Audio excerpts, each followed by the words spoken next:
এইভাবেই আমাদের দেশের রেমিটেন্স যোদ্ধারা আমাদের দেশ থেকে অন্য বিভিন্ন দেশে চলে যায় জীবন যুদ্ধে।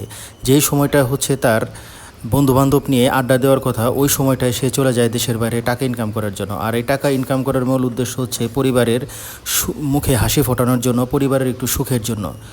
বাট এই প্রথম অবস্থায় যখন রেমিটেন্স যোদ্ধারা, আমার ভাইরা যখন যায়, তখন এমনও দিন যায় যে তারা 3 বেলার মধ্যে হয়তো 2 বেলা না খেয়েও থাকে, এবং কি একবেলা যে পরিমাণটুকু খায় ওটা হয়তো তার পরিবারের কাছে শেয়ার করে না, যাতে পরিবার কষ্ট হবে। সুতরাং পরিবারের উচিত তাদের এই কষ্টের টাকার কিছু অংশ তার জন্য সেভ করে রাখা।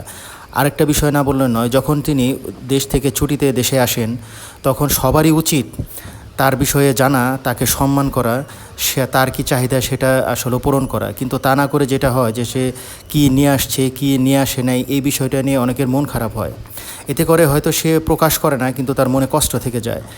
এমনও সময় হয় যে যখন সে আবার চলে যায়, এমনও দেখা যায় যে সে, অনেক ভাইরা আছেন যে তারা চিরজীবনের জন্য হয়তো দেশের বাইরেই থেকে যায়, আর হয়তো বাংলাদেশে তারা আসে না। সুতরাং সবারই উচিত তাদেরকে সম্মান করা, তাদেরকে ভালোবাসা।